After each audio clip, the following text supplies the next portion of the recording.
Tacoma Park and to have a super performing home for residents to tour. As we count down to the 4th of July, it is important to remember that it is illegal to possess or discharge fireworks in Montgomery County. Here's Captain John Feisner of the Montgomery County Fire Department with more. It is confusing to our community respective to the use of fireworks. And this is in part because jurisdictions around us have different requirements than Montgomery County, Maryland. But I want to be clear. The use of fireworks in Montgomery County is illegal. It is illegal to store, to sell, to discharge, to dispose in any way, shape, or form, any firework in this county. Here's some footage that shows some of the dangers of fireworks.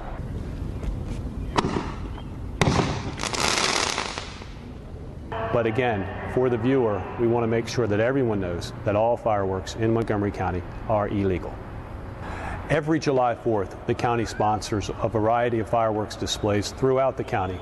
We encourage our community to go visit one of those displays to ensure a safe and a compliant community event. Now it is time to meet our pet of the week.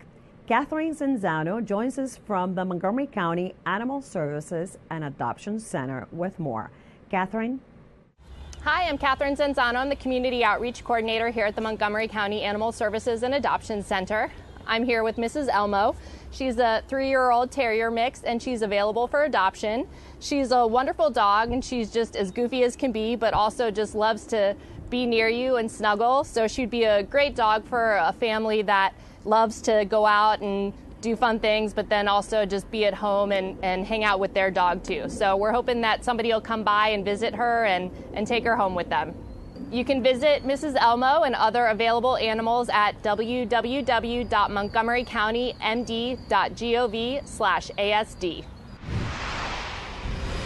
And with that, we close this edition of County Report this week. Remember to like us on Facebook and to join us again at this time every week for a look at what's going on inside Montgomery County. I'm Lorna Virgili, and thank you for watching.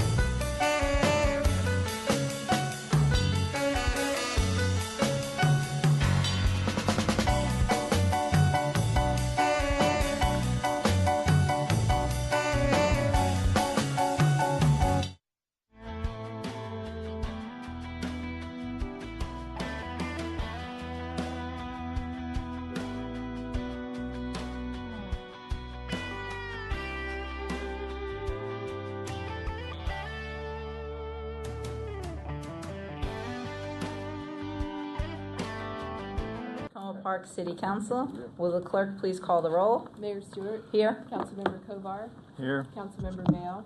Councilmember Qureshi. Here. Councilmember Stevens. Present. Councilmember Smith. Councilmember Schultz. Great, thank you very much.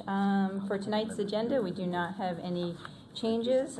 Looking at our rolling agenda moving forward, starting on Sunday through the beginning of next week, much of the City Council will be attending the Maryland Municipal League Convention, and so we will not be having our regular meeting next Wednesday. So no meeting next Wednesday. And then don't forget about the 4th of July on Monday, July 4th, and I think all of us will probably be at the parade, some of us in better positions than others. We will then reconvene on Wednesday, July 6th. We have a voting session that evening, a resolution submitting legislative action requests for the Maryland Municipal League, a first reading ordinance approving the franchise agreement with RCN, and a number of resolutions appointing residents to committees. We have a number of work sessions on July 6th. The first is a presentation by the Montgomery County Fire and Rescue Services Division Chief of Operations. We will have a discussion of the revised site plan application for 6413 Orchard Avenue. a discussion of proposed FY 2017 Community Legacy Grant application.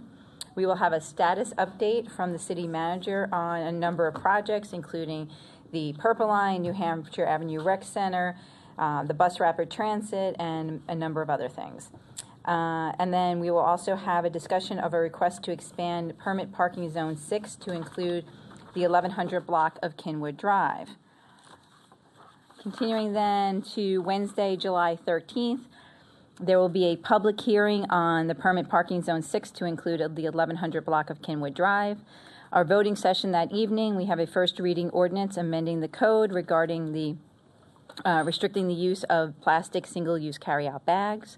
We have a resolution authorizing the submission of the 2017 Community Legacy Grant application, and the first reading ordinance authorizing a 2017 budget amendment number 1. 2 work sessions that evening. We'll have one about a presentation and discussion of the development agreement with the Neighborhood Development Company regarding the Tacoma Junction development, and we will also have a discussion of the library concept. So that'll be July 13th. Then on Wednesday, July 20th, we have tentatively scheduled a first reading ordinance extending the permit parking area 6 to include the 1100 block of Kingwood Drive. Tentatively, a resolution commenting on the revised site plan application for 6413 Orchard Avenue. And tentatively, a resolution adopting the streetscape manual.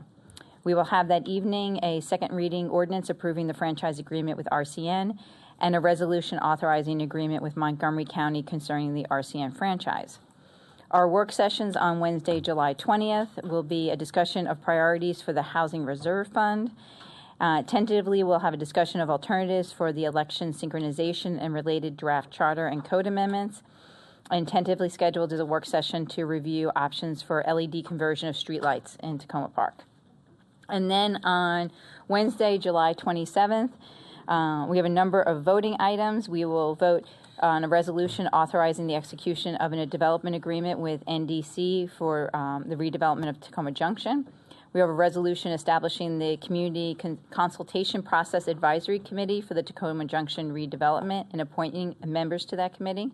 We will have the second reading of the ordinance restricting the use of single-use plastic carry-out bags, and the second reading ordinance authorizing the FY 2017 budget amendment number 1. We will have tentatively scheduled voting on the second reading ordinance extending permit parking area to include the 1100 block of Kingwood Drive. Tentatively scheduled single reading ordinance authorizing the execution of a grant agreement with the Tacoma Park Independence Day Committee. Tentatively is a resolution approving the concept design for the library renovation. Tentatively scheduled is also a resolution providing for the appointments to the Noise Control Board. And then we will end with a resolution providing for the City Council summer recess, and July 27th will be our last meeting until September. Moving on now to public comments on voting items. This evening we have a second reading ordinance extending the owner-occupied group house registration program. Does anyone have any comments on that? No? And then we also have a consent agenda with a number of items regarding the grant agreement with the Tacoma Park Independence Day Committee, a grant agreement with the Folk Festival Committee, installation of permeable pavement in front of the community center, and a single reading ordinance authorizing the execution of a contract with Man Up and the Lunch and Learn program for this summer. Any comments on the consent agenda? No? All right, then any other public comments for this evening?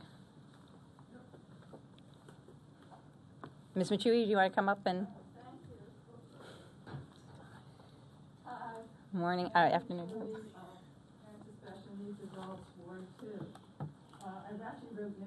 So I hope I'm a little less rambling. I want to thank Ms. Ledlow first for agreeing to listen to our group tomorrow, and I appreciate that. And I also, Captain Collington and the mayor has also met with us, and I really appreciate that, you taking the time to do that. I would also add that anyone is welcome to come to our meetings, anyone, okay? So just let you know, and any time, by the way. And anyway, then also I would go back to my priorities, helping people with challenges. I realize there's only so much money and resources available. But we are at the bottom of the barrel fighting for help. But I think I hate to say this, but I think we're the most bottom of the barrel, because when your brain doesn't function correctly, you can't speak for yourself adequately. And that's why I'm asking for help. And when your brain isn't functioning, also, a Huffington Post article recently stated that if you have someone with autism spectrum disorder, you spend approximately $2.4 million over a lifetime taking care of them, because people don't take that into consideration either. And then I want to go to my other thing I would like to gel with this together, gentrification, which is one thing I've been railing about. How about, and I understand, Mr. Mail, you've been trying to attract these people, the abandoned homes, and I really appreciate that. But I don't like the fact that developers seem to be snapping them up and turning into McMansions that are being sold for $699,000 and up. 2 of them in my neighborhood, and I really hate it.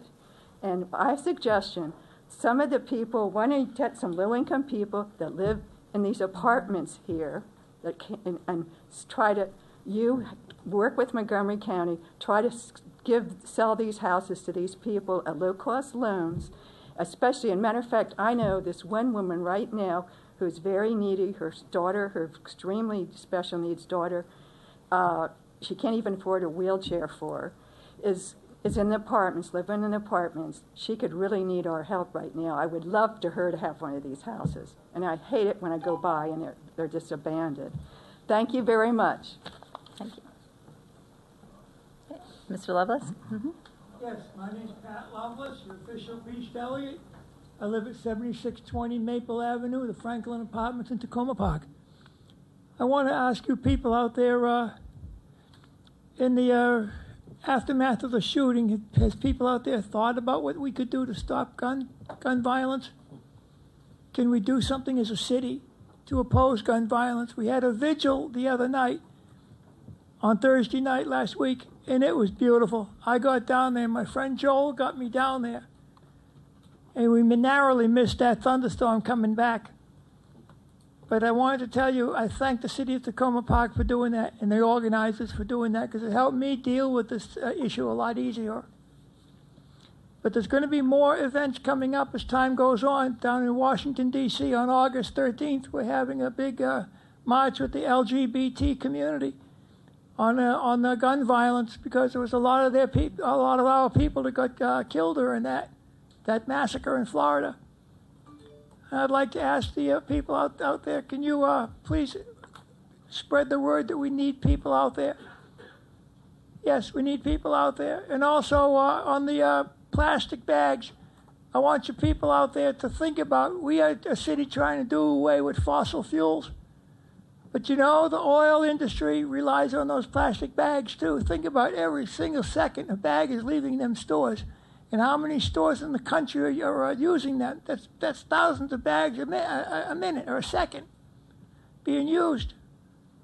Or disused, I should say. And I'd like to see us as part of our goal to cut back our carbon footprint, to try to do away with plastic bags as much as possible. I'd like to see this done, and done as quickly as possible and as soon as possible.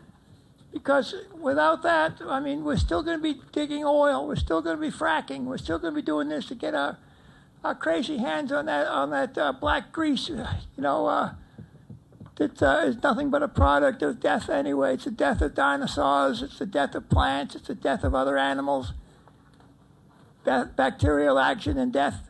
That's all oil is. That's all oil is. And we should remember that. Leave it in the ground. So please, think about that. Think about what we can do to stop this damn gun violence, and what we can do to stop our dependence on plastic bags and oil. Thank you very much. Thank you. Any other public comments this evening? I hope so.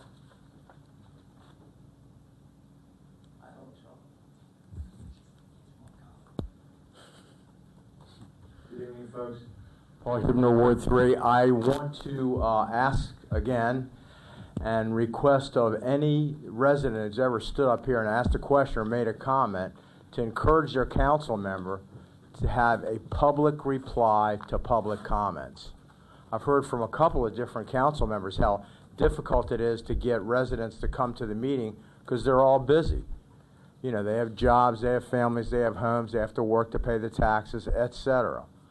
So if people take the time to come down here and make a comment or ask a question, I believe that they are owed the right to a public reply. And that's what I would encourage the council to do and find out. I think it's a short order item, you know, and if it's something that requires extensive deliberation, they can be told that. But I believe that we are owed the right to a public response to a public comment, and I encourage you to do so. Thanks a lot. Oh, by the way, thanks for all the multitudes of hours that you guys give. I see you guys everywhere. So I appreciate that, but I would like to have public response to public comments. Thanks. Any other public comments this evening? All right, we'll move to council comments now. Councilmember Qureshi. Thank you, Mayor.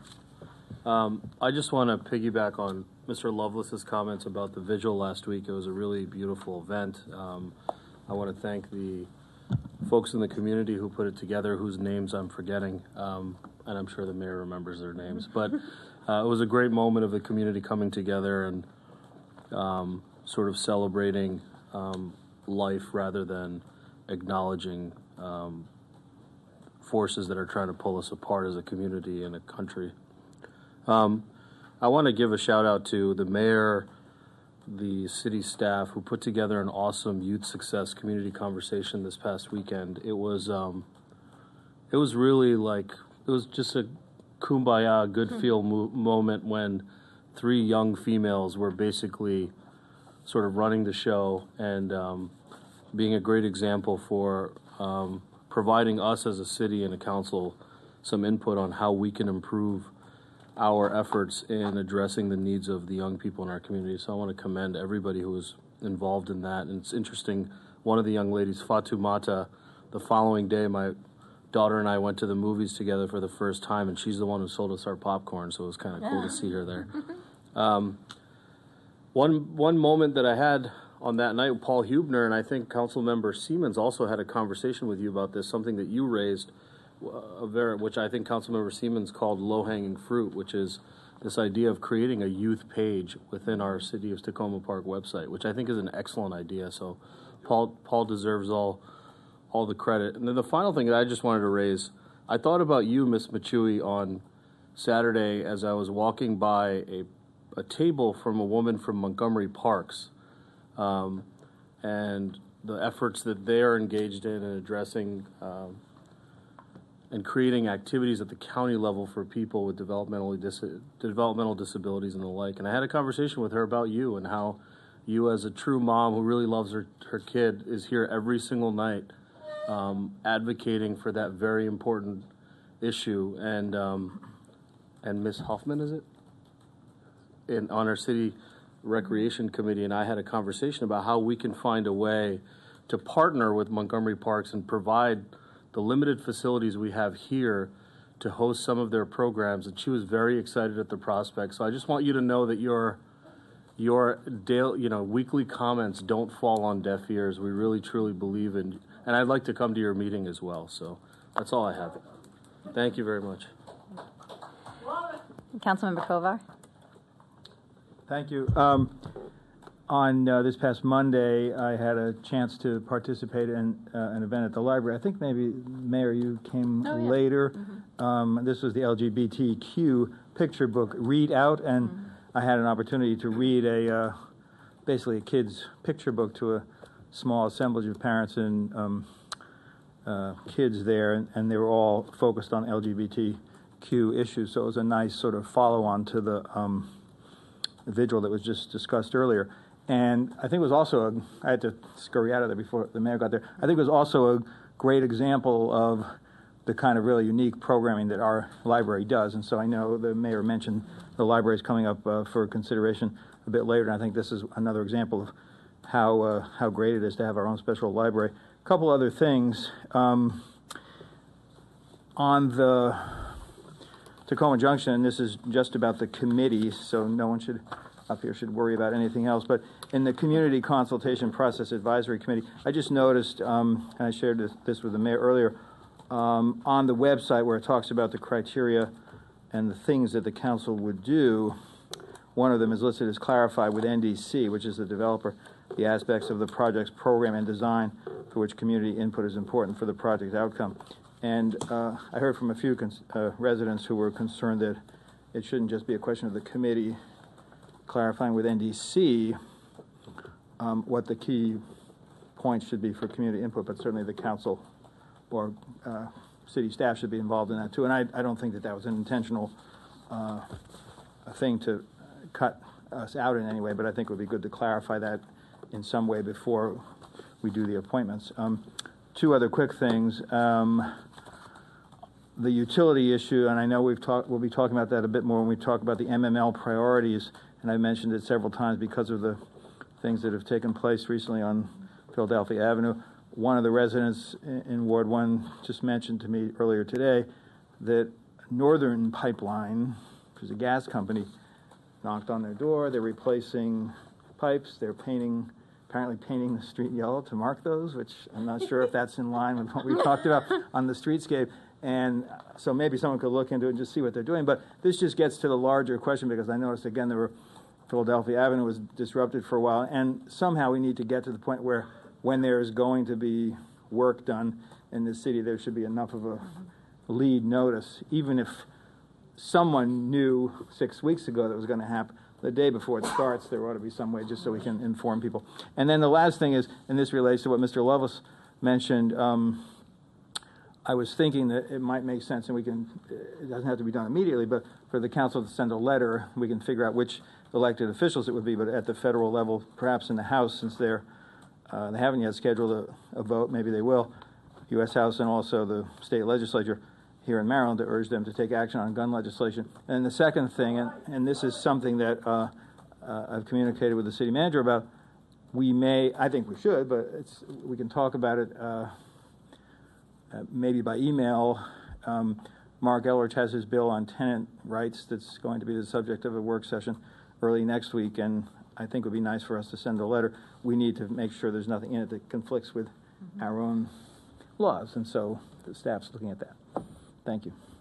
Councilmember Schultz. I also, as with all of my colleagues, attended the last Saturday's conference on youth success. I wasn't able to stay for the whole thing, but for those many Tacoma Park residents who were unable or didn't attend, I really would request that people look at the video of certainly the beginning with the presentations that were made by some of our, I guess I call them professional experts in the field of working with young people. I felt that that just sitting here in the audience and listening, that I learned an awful lot. And so please do that. I mean, there's just some very, very insightful pieces of information that came out. The other aspect of that is that one of the things that was brought up as an example, and I'm not even remembering exactly which of our panelists was talking about, was, I think it might have been the speaker from the National League of Cities, talked about how municipalities a number of the municipalities around the United States are focusing on trying to set up processes within the city government, standing processes like creating a committee for youth in which the youth themselves participate. And because one of the cases that was made at this by these panelists is that a lot of times the adults think they know what it is that are on the minds of young people, when in fact they truly do not. And that's easy to understand why. As parents, we think we know everything about what's going on in our kids' heads, and of course we don't. And that the experiences seem to be showing across the United States with a lot of these efforts is that you get very positive feedback, and it's not all kind of corny stuff. Oh, we want more, more basketballs for the basketball court, but some stuff that's very substantive. And I want us, and I'm saying this tonight for the record, to think very seriously about creating, and I'm not going to prescribe anything, but some sort of mechanism, let's just call it a youth committee, for lack of a better term, that could become perhaps a standing committee, officially recognized by the city council.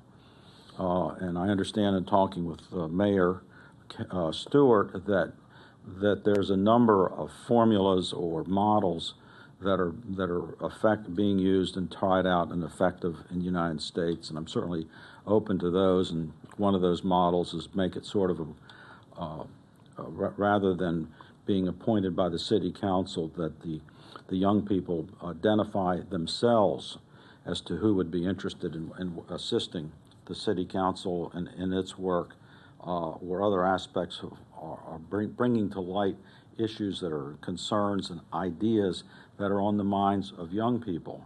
I know it's easy to say, well, most of these kids, they're teenagers, their minds are on schoolwork, they're on, cars or getting an after-school job or their friendships and dating and all that sort of thing.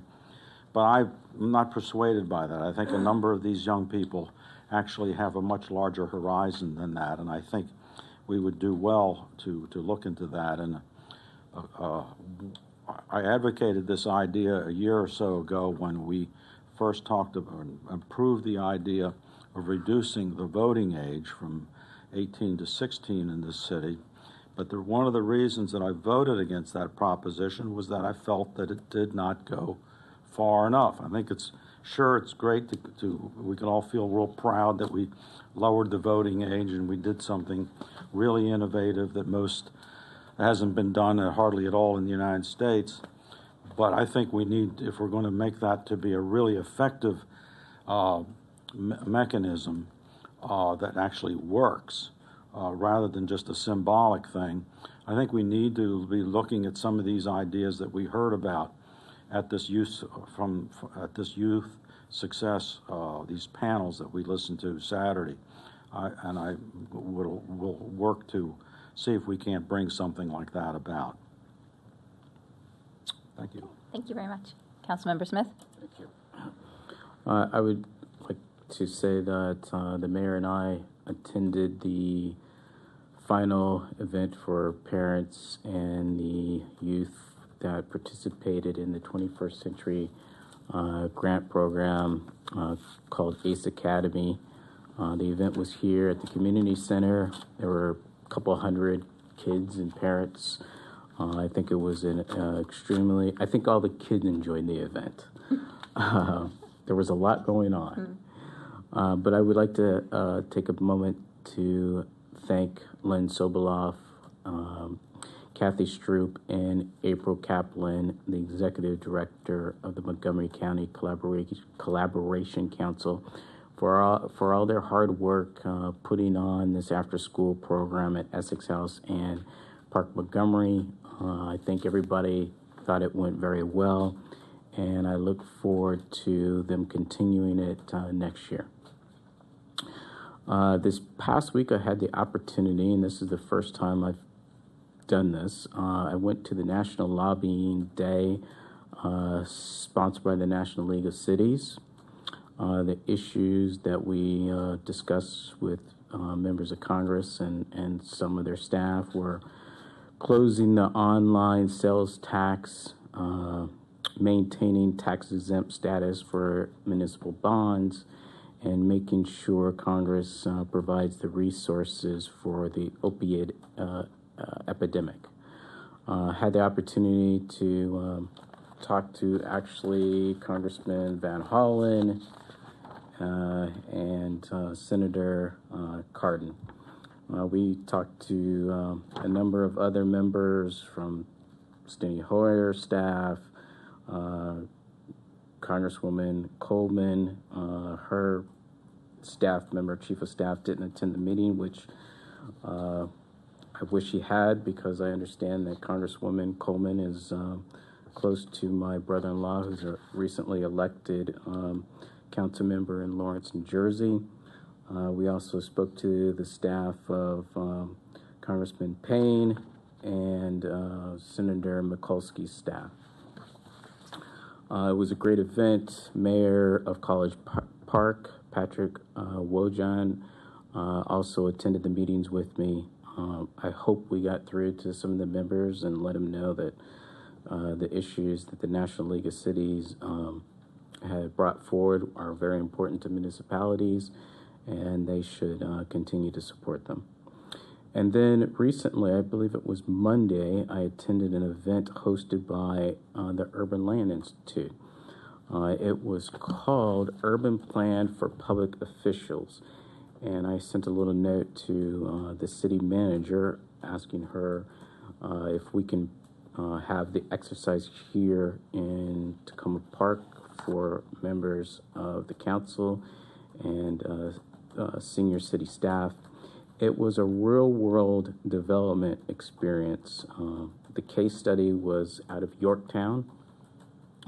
It gave participants an opportunity to see the trade-offs and benefits of all types of projects, whether it's putting a homeless shelter in a city or whether or not you want to have condo development, how that impacts a developer's internal rate of return, what type of cash actual benefits that a municipality will receive. I think it was an incredible, I think it was about 6-hour exercise, and I think that we should do it here in Tacoma Park. I think people would find a lot of value in it. I think it'd be something for Saturday and Sunday, but I think we should focus on members of the council. You break up into teams. You have someone that is your planner, your marketing person, your government relations, and your community engagement. And then finally, you have a finance person who's actually plugging in all the numbers and seeing the changes that you make with Legos to your design and how that impacts the numbers that you're supposed to hit for the project. So I just have to say that, you know, Urban Land Institute did a wonderful job on this program. Thank you. Thank you. I just have a couple of updates. The nice thing about going last is people have said a lot of things already. Just regarding the ACES program that Councilmember Smith and I went to, if anyone would like to look at some of the children's artwork from that program, I have some of that. It was a great program, and I'm glad I was able to attend it. I just want to reiterate what other folks said and thank again the staff and my colleagues for a terrific day on Saturday. The Youth Success Day was amazing. And just to echo what Councilmember Schultz said, you can find the video and the presentations on the website, and we will continue to have this conversation. But I think it was a good way to continue what we've been talking about regarding youth programming. I would just like to thank Alex Walker and Risa Shaw, the folks who did put on the vigil last week for those who were killed at the Pulse Club in Orlando. It was wonderful that we could come out together as a community. Tomorrow I will be on a panel for the Energy Efficiency Forum.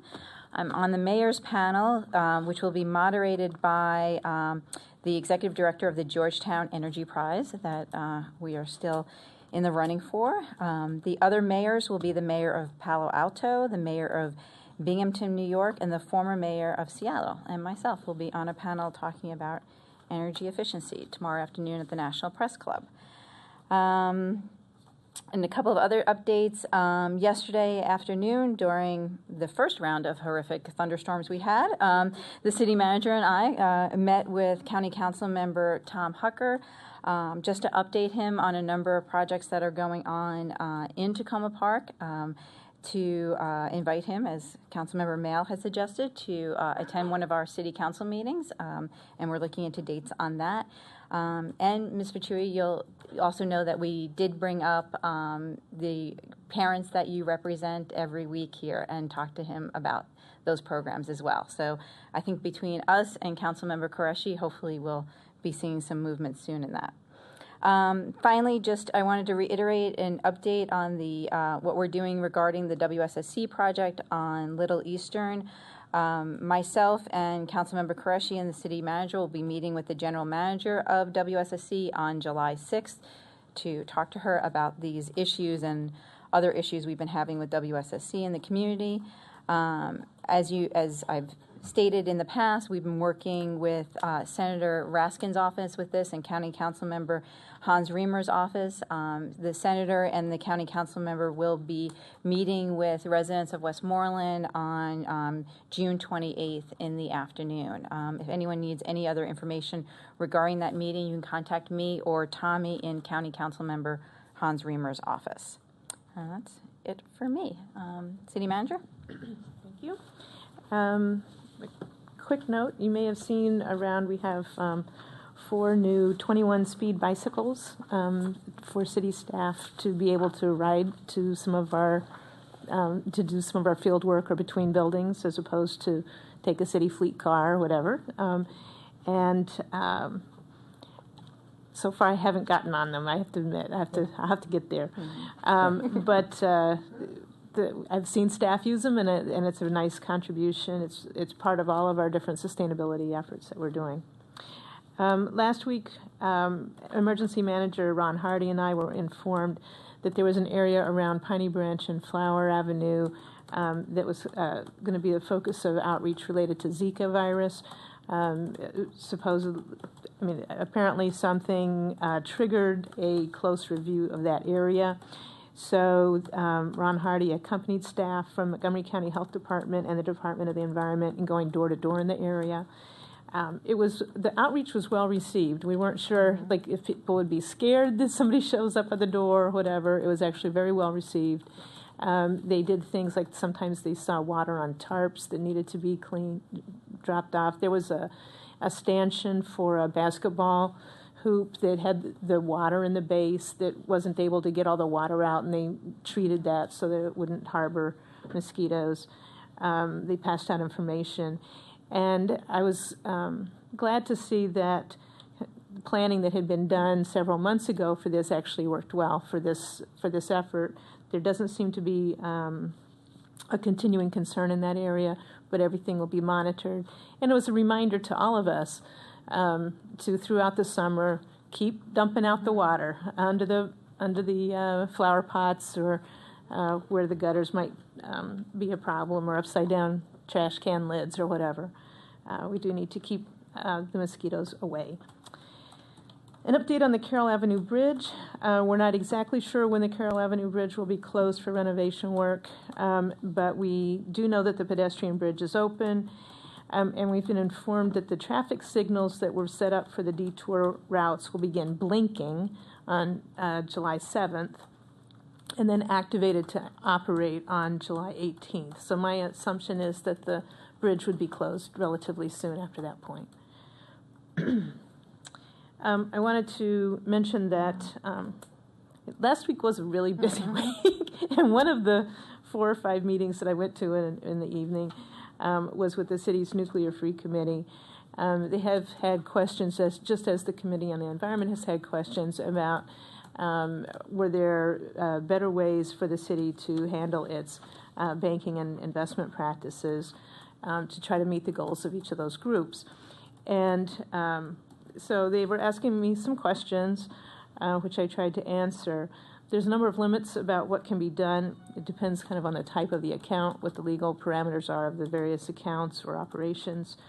There may be some areas where different kinds of choices could be made, but it really needs to be a council discussion about your goals and how that gets set up.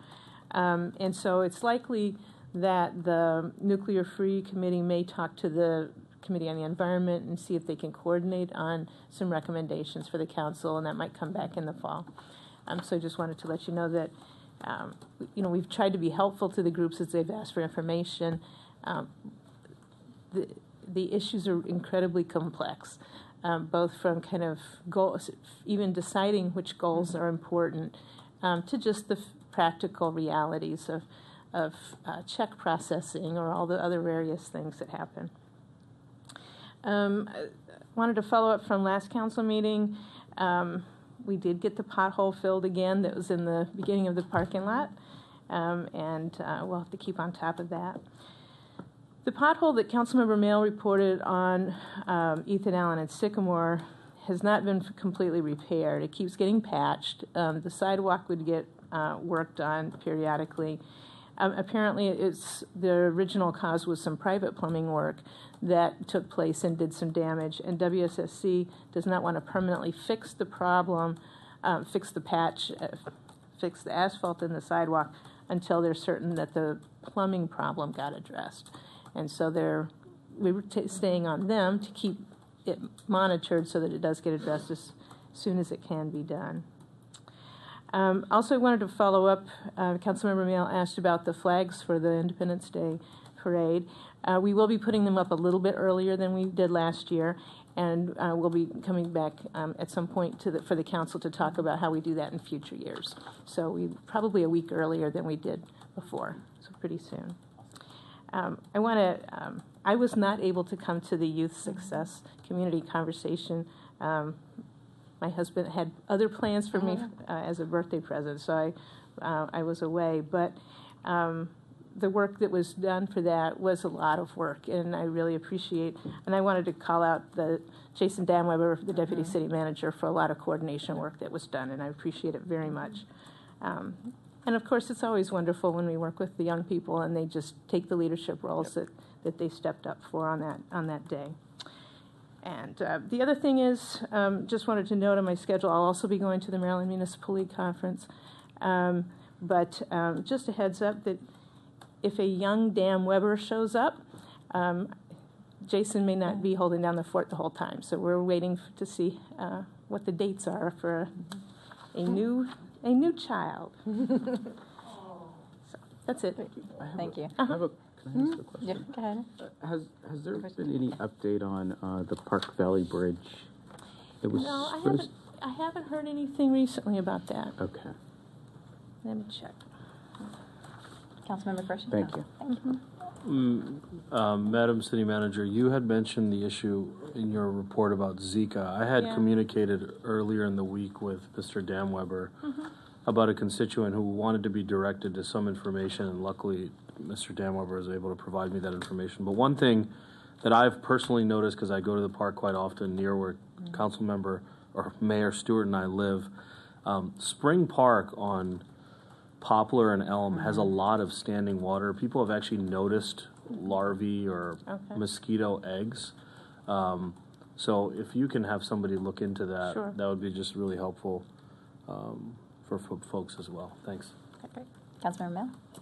Yeah, just thank you for following up on the 410 pothole.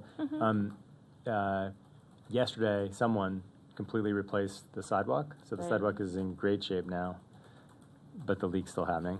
Right, so that's one of the reasons that we're wondering what's going on. And I think it's part of the reason that WSSC is thinking that it's not completely fixed. Yeah, I think it probably isn't, because you can still see the water coming out of the ground. And then just another question. I wonder, I find myself often seeing code violations this time of the year from overgrown vegetation, and want to give people a chance before calling code enforcement to come in. And I wonder if the city couldn't just produce essentially a kind of a postcard that city council could use, could have a supply of. We're walking around, driving around, whatever, we receive a complaint, we want to let somebody know, sort of an advanced step. It just says, hey, your vegetation is sort of in the public space, and we'd love it if you took action to deal with that. Something like that. I don't know if you could just design I will something check like to that. see if there's any problem with it, but I think it sounds like a nice idea. Okay, thanks. Great. All right. Then we'll move on to our voting session. Our first item tonight is a second reading ordinance extending the owner-occupied group house registration program. I don't believe there was any change from the first reading. Nope. So would someone like to move this? Councilmember Qureshi, second by Councilmember Mail. Any discussion? All those in, go ahead. Hold on. Yep, go ahead. So here's the caught roll myself. call. Councilmember Schultz. Aye. Councilmember Smith. Yes. Councilmember Siemens. Aye. Councilmember Qureshi. Councilmember Mayo. Aye. Councilmember Kovar. Aye. Mayor Stewart. Aye. All right, the next is our consent agenda. Would someone like to move the consent agenda? If I might, Oh, there's you have a, question. I just wanted to call people's attention that there's a replacement item 2B, which gets the same purpose, which is the funds for the last Tacoma Park Folk Festival, but the city attorney wished us to write it up in a different way. So it's the same information, it's just presented differently. The green paper? Yes. The green paper that was in your folder. It's in your folder. So moved. Okay. Consent agenda moved. Do I have a second? Councilmember Schultz. All those in favor of the consent agenda, please say aye. Aye. I should call the roll. Oh, right, because there's an ordinance. ordinance. Yes, there are Yeah. ordinances. Go ahead. Okay. Councilmember Kovar. Aye. Councilmember Mayo. Abstain? Councilmember Qureshi. Councilmember Siemens. Aye. Councilmember Smith. Yes. Councilmember Schultz. Aye. Mayor Stewart. Aye. All right. Great. That brings us now to our work session.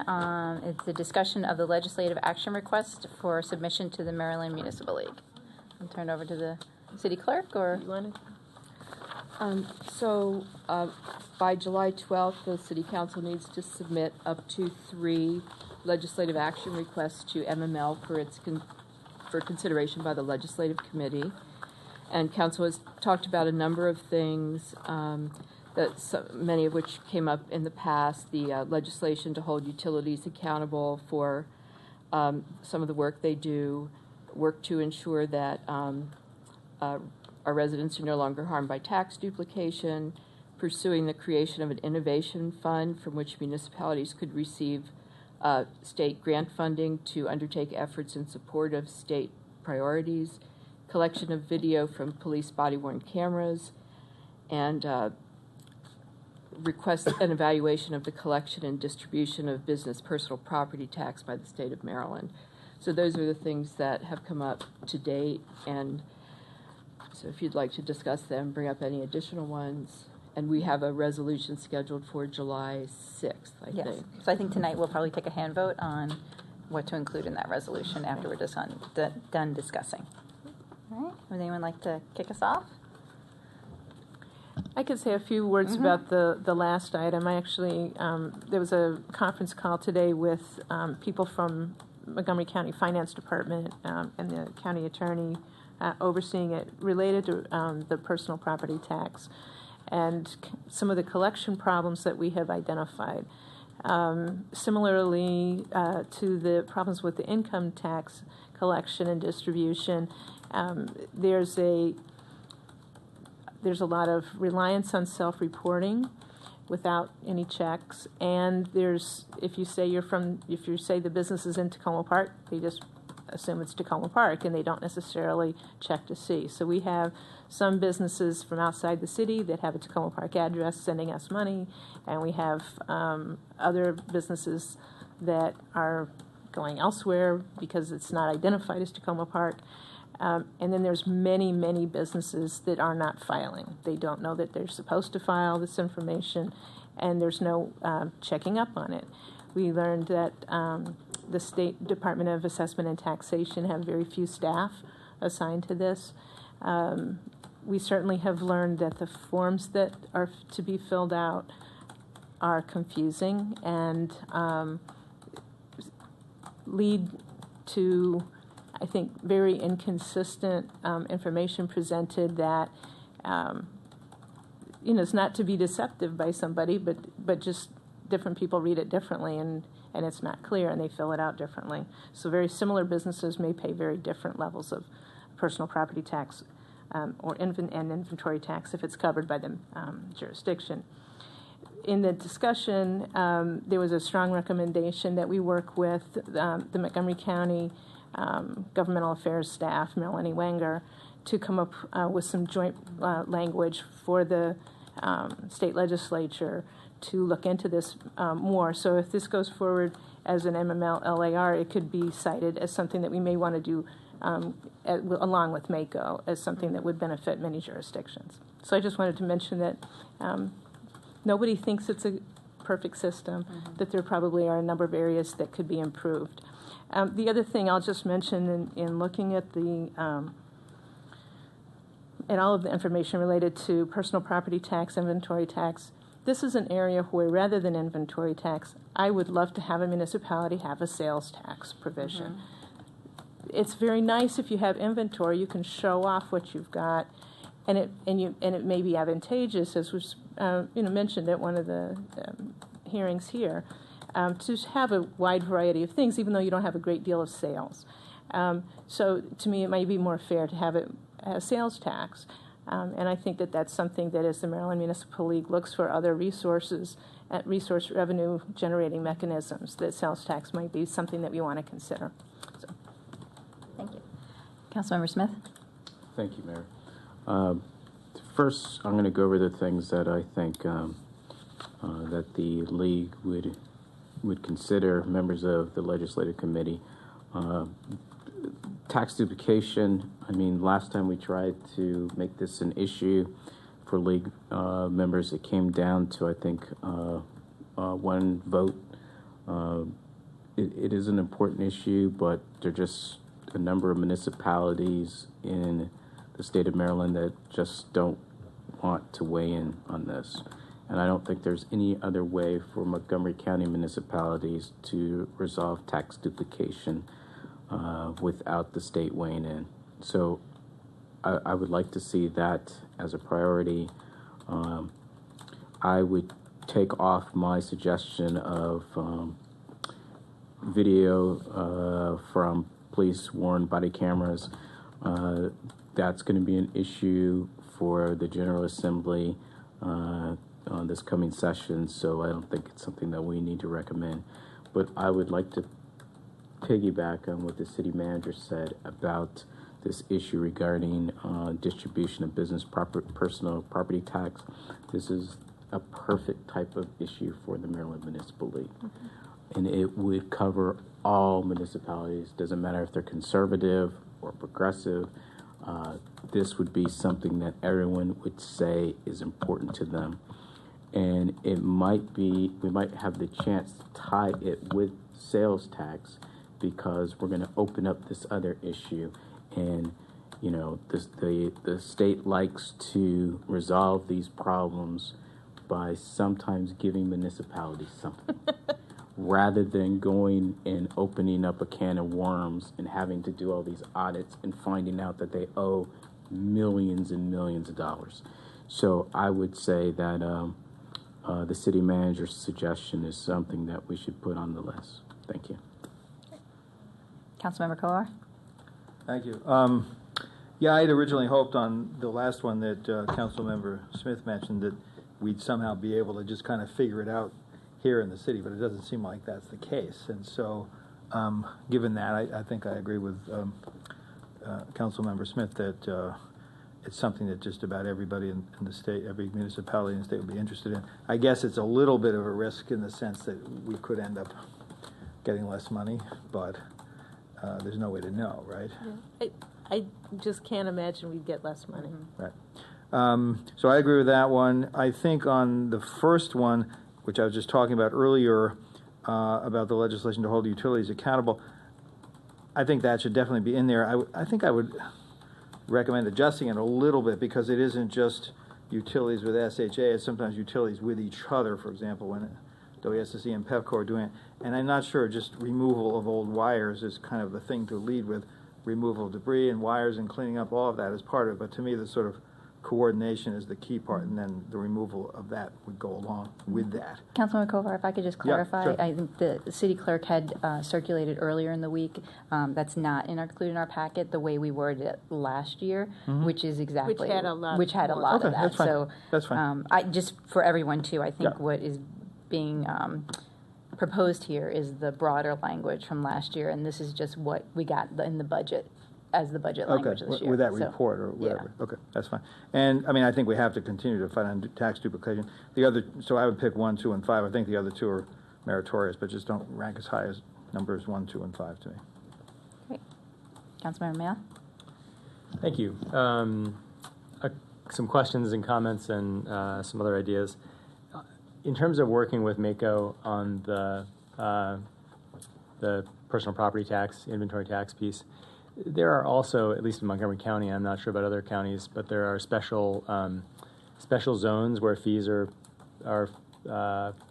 levied on businesses, and it would just be good to know enough about how that is reported and tracked to know whether there might not be the exact same problem there.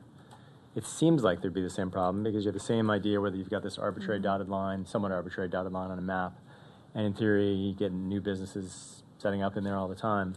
If there isn't a really good system to track and inform all those businesses of their location and the implication of that location, you can imagine the same system, the same thing might apply, which would strengthen the ability to work with MACO on this issue. So it might just be that just a tiny bit of digging would. Yeah, I certainly want to have the conversation. Yeah. Some of the things are actually monitored locally, which they might do better, but it's good to find out. On the sales tax issue, I guess my concern is that sales taxes are traditionally, often they are regressive, in that poor people spend a larger percent of their income on things that have sales tax levied on them, and so they tend to disadvantage the least economically well off in our community.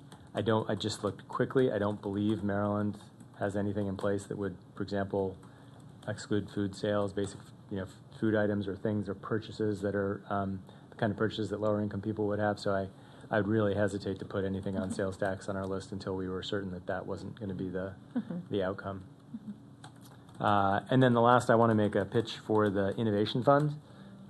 We could call it the Sheila Hickson Innovation Fund. She would be a great champion for it. And as Councilmember Smith mentioned, it's the kind of idea that it should appeal equally well to Republican and Democrat-leaning, although nonpartisan city councils in the state. It should have the same kind of appeal for state legislators, or state legislators, either who believe local government knows best or who want to be able to support innovative things.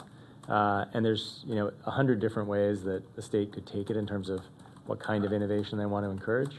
It's open-ended, but at the end of the day, what it would mean for us, it's a new way, a way we haven't tried, at least in my memory, on council, of getting money from the state. We've talked about tax duplication. We've talked about the road fees.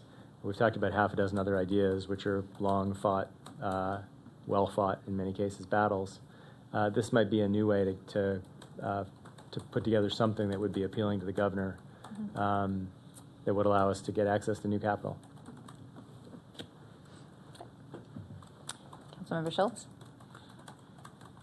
Yeah, I want to start by addressing this personal property tax issue that our city manager has been studying, and it first became some of the inequities or apparent inequities came to my attention very recently in my ward, and what it seems, in addition to some of the things that you were, I'll call them inequities, or because there's just too hard to know what else to call these problems, is that it appears that if businesses literally refuse to pay their personal property tax, there's virtually no consequences because there's no one to enforce it. The state comptroller's office does not enforce it. It's the responsibility, I gather, of the county, and the county, we're finding out, doesn't apparently have the resources or maybe the motivation or what. I don't want to attribute anything to it. And it's for example, there is a liquor license in my ward that was recently up for renewal, as were all liquor licenses in the county. They come due, I think, in April. That is publicly acknowledged in the public records is behind in its personal property taxes. But that was not something that the county liquor board could take into consideration because state legislation doesn't give the county liquor board the authority to take that matter into consideration. So they went ahead and got their license being renewed. notwithstanding the fact that they're well in arrears. So it's just one of these crazy anomalies that when you find out about it, you scratch your head. And so when you have to ask, well, then you have these very conscientious businesses that do want to do this and do pay as best they can. Ms. Ludlow mentioned the fact that this is a tax on inventory and equipment, machinery and equipment. But, you know, that's a very difficult thing to calculate because inventory, you know, some businesses are heavily involved in inventory, and how do you evaluate the value of equipment? Because in the tax code and in accounting, there's different ways of depreciating equipment and all that. So to me, it's a miasma of confusion. I think and because of that, you have certain retail businesses that have very little inventory at all.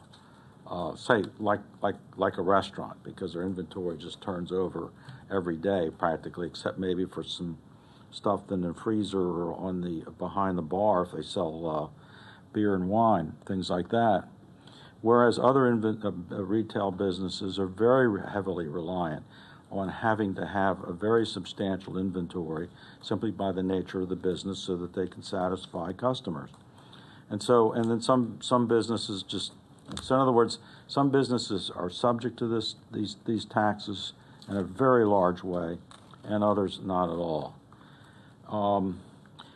The other thing, too, is that when we talk about economic development, we think, well, if we get more businesses coming into the city and growing and prospering, then the city's going to benefit from that. Well, we might, but it wouldn't be from taxes. And it's not like, you know, our main source of taxes is the property tax. But other than the personal property tax, which includes taxes on inventory and equipment, and some amusement tax, we don't have any real direct way of benefiting from the success of businesses in our city. So while we may want to push economic development for lots of other reasons, getting revenues isn't one of them, because those revenues are going to go to the state of Maryland before they come to us or to the county. So I think that the idea of moving in the direction of a city-based sales tax makes all the sense in the world. I mean, it'd just be much easier for proprietors to prepare and calculate it, because they already do that now if they have sales. It's called a sales and use tax, not just a sales tax. And it's something that can be documented. It's not a lot of hocus pocus. And it also means that as a business grows and prospers, then the city itself will benefit in terms of its revenue. And that there's a direct link there. And I think that's a very, very important link to have established. So I think there's all kinds of reasons why this whole area needs to be studied and worked on, and that's why I would give it a very high priority. I just wanted to say that because it's something that I didn't realize how confusing and maybe how bad the situation was in terms of the assessment and the enforcement of this kind of a tax is.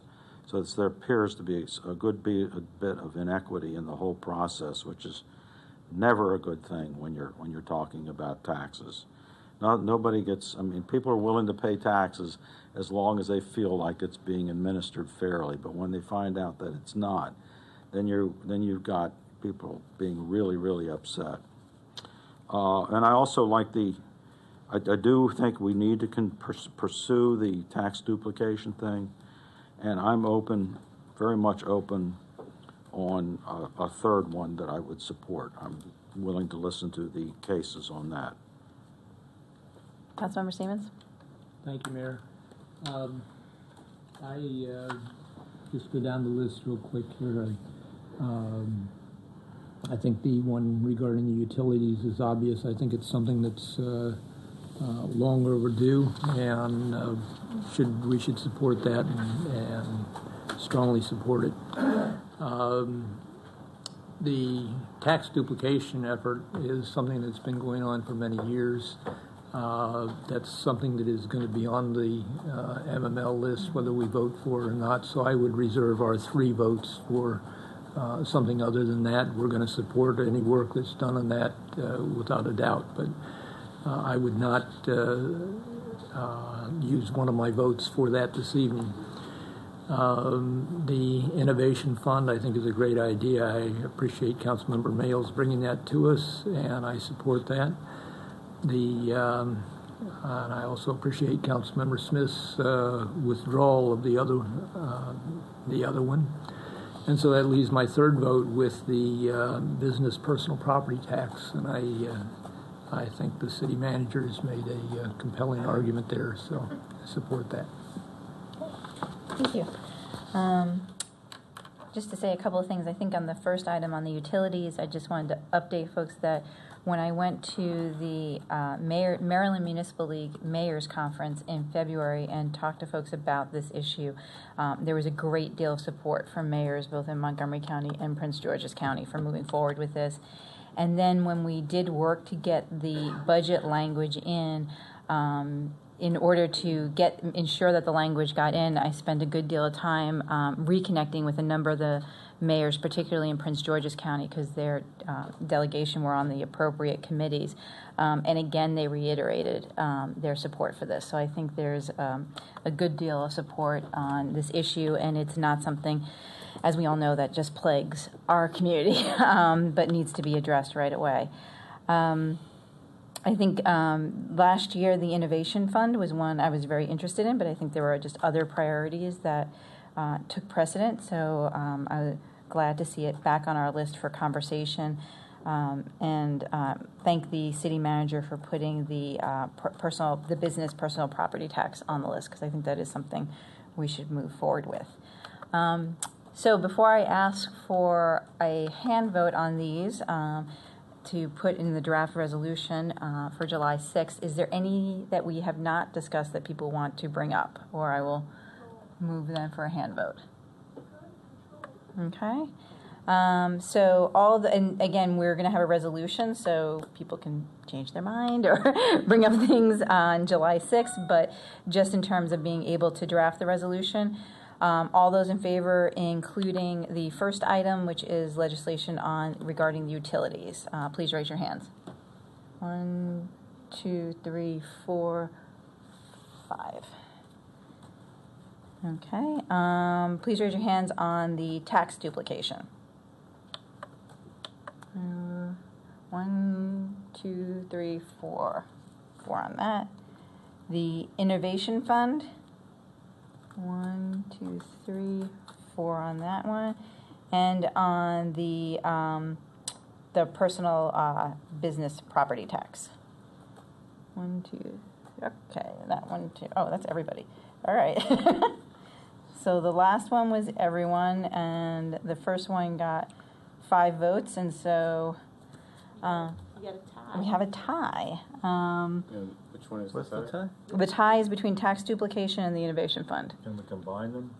Right. Can I ask a question about that? I recall Councilmember Smith saying, maybe a couple meetings ago, maybe it was unrelated, so correct me if I'm wrong, that you felt that irrespective of whether this is part of our resolution, that you think that there are folks that are going to take this issue on irrespective of that. Is that true? Tax duplication? Yes.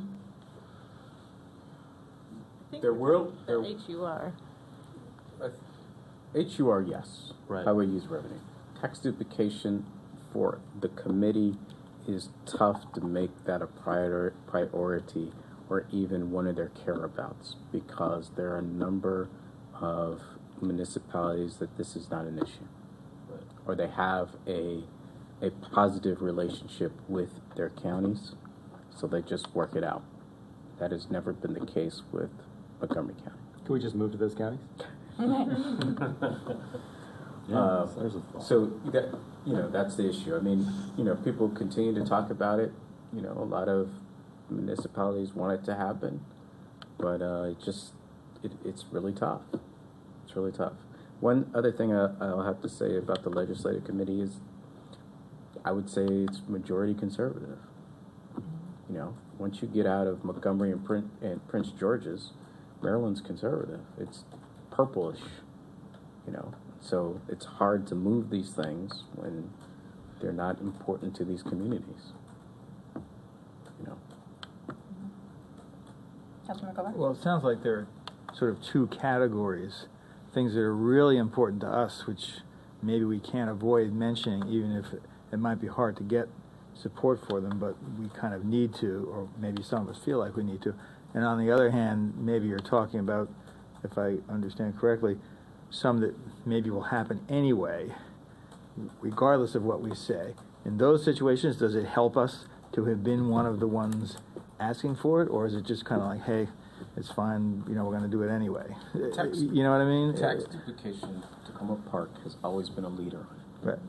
So we've always mentioned it when it has been brought up in the legislative committee, and I don't think that's something that we should stop. But I don't know if it's going to be a priority next session for the legislative committee. I mean, yes, you're absolutely right that there's some things that are important to Montgomery County and Tacoma Park, but you can't make all those local bills. Right.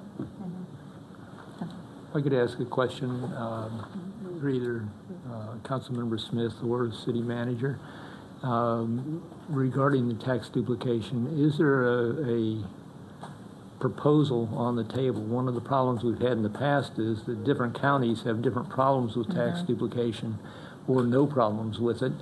And some of the problems with not having it passed previously is that there was no unified proposal. Everybody had their own idea of what needed to be done, and consequently there was a lot of discussion but no action.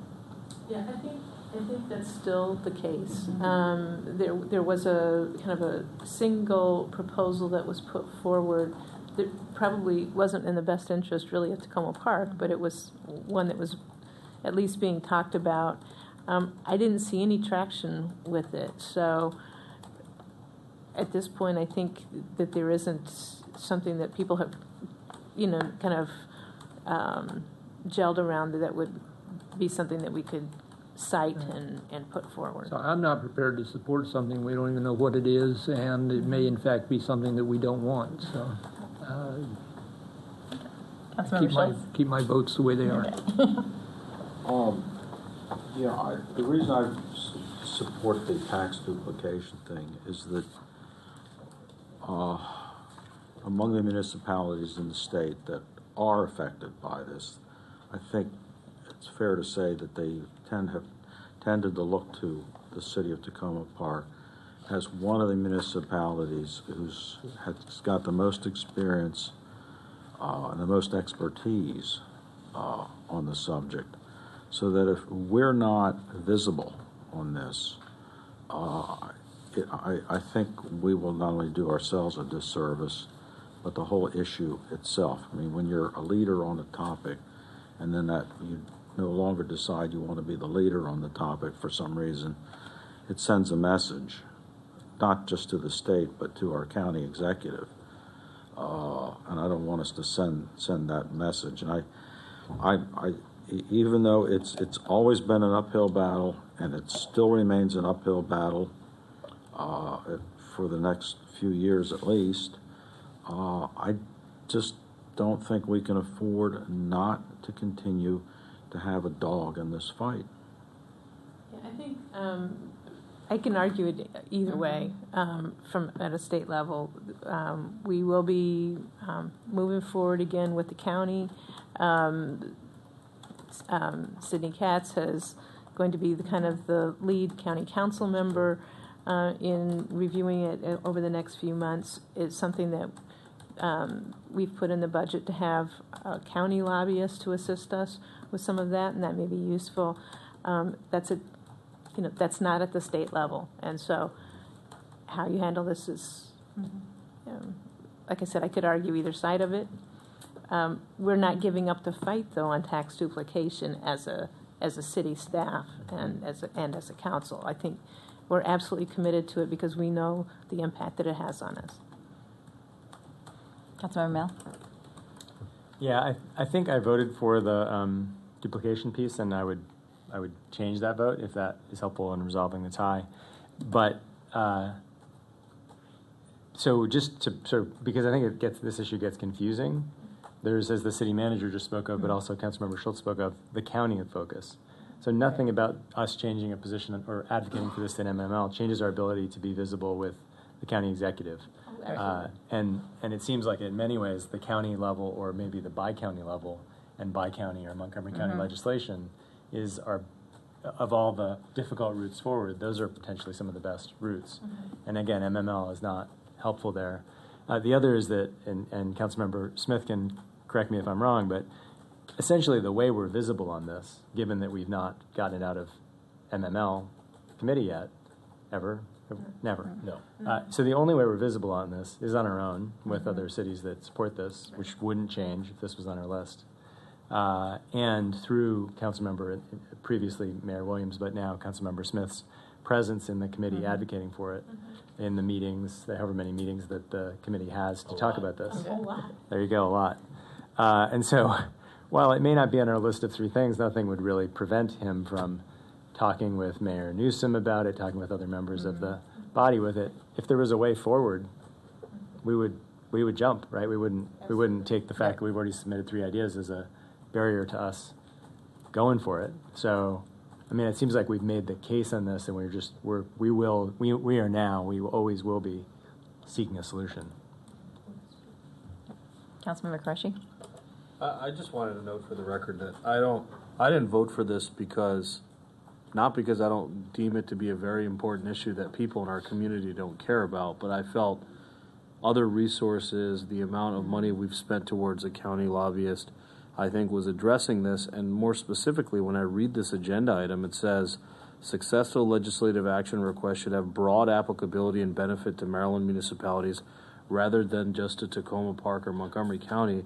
And based on what Councilmember Smith has described about how we are some of the few unfortunate municipalities that have to deal with this issue, because it doesn't have broad appeal, it's not suggesting that we don't support advocating on this issue. It's just, it might not be the right platform or forum for it. That's all. Councilmember Smith, and then we'll do another hand vote. Thank you. Just a couple of things. One, it's not just the fact that the league agrees with us in making this a priority. It's the fact that it is a fight during these committee meetings that we as Tacoma Park say that tax duplication should be something that the General Assembly should take up, which then leads to staff at MML talking about this. Now, it may not be a priority, but they do discuss things when municipalities like Tacoma Park say that they should be priorities. It is not the number 1 thing on their list, but it is something that is discussed. And if we, like Councilmember Schultz has said, want to take the position that this is no longer something that we want to be leaders on, then MML staff is not going to spend any time when they talk to members of the General Assembly. This is not going to be on their list of things that they need to discuss. It's just not going to. And yes, other municipalities, whether it's Gaithersburg or Rockville, they are talking about tax duplication. But because of former Mayor Williams' efforts, it has always been led by Tacoma Park. Councilmember Kovar? Yeah, just one other sort of clarifying question. So, obviously, if you can work it out with your county, then it gets resolved. That doesn't seem like it's going to happen, especially in a year when, they've already raised taxes to pay for other things like schools. So, but there are other municipalities around the state that maybe I want to say get along better, but have it worked out with their counties, and they don't face the same problem we do. So if it doesn't look like the county's going to do it, is there any way to do it without going through the state? No. I look at this battle the same as the maintenance of effort that the Montgomery County Public Schools was able to pull off with the General Assembly. They got the General Assembly to say that the county has to give X amount of dollars per pupil, right? The only reason that happened is because it was state legislation. The state has to be a threat to the county. That's the only way the county will act. The county will not act on its own in its current form. Councilmember Smith, if I could go back to a point that Councilmember Siemens raised, when the Maryland Municipal League is talking about tax duplication, but what are they advocating for? We don't know right now, right? Well, we're advocating for the MML would draft a bill, and then we would take that bill to state senators and... No, I understand the process. What I'm saying is you said before that if we're talking about it and it doesn't move forward, then the MML staff is continually talking about it. But what are they talking about? They're talking about other members of whether they're delegates, might come up with a bill. And then Candace Donahue, the government relations person, will encourage that bill because she knows it's, for some municipalities, it's important. But if it's not something that we're going to lead on, she's not going to say anything because there are just so many pieces of legislation. So, it just won't be on our radar anymore. On that, I think it is true that we've made a strong name for ourselves. Highway user revenue and tax duplication are two things that Tacoma Park are known for, is pushing year after year. There's, if a legislator came up with a bill that's a tax duplication bill, and sometimes they do, I'm certain that we would make it an issue, and it would show up on one of the lists that comes to the legislative committee, and then we could put a full court press on it. So, I don't think it would be ignored completely if we hadn't had it as a possible of the three. I just think just because we've been so vocal about it for so many years, but. Just a quick question for the city manager. In the last 10-ish years, how often has it been on our top three list or not? Is it always there and sometimes there? It's probably been there 3/4 of the time. Okay, great. All right. Let's take another hand vote just between those two items, the tax duplication law or including in the resolution for July 6th, the Innovation Fund. All those in favor of including the tax duplication law, please raise your hand. 1, 2, 3. All those in favor of the Innovation Fund. 1, 2, 3. Right. Okay, 4. Sorry. All right. So for the resolution, we will have the utilities, the Innovation Fund, and the personal property tax, and we can have another conversation when we bring up the resolution. I think that is it for this evening. Anyone else have? Yep. That's it. We are adjourned.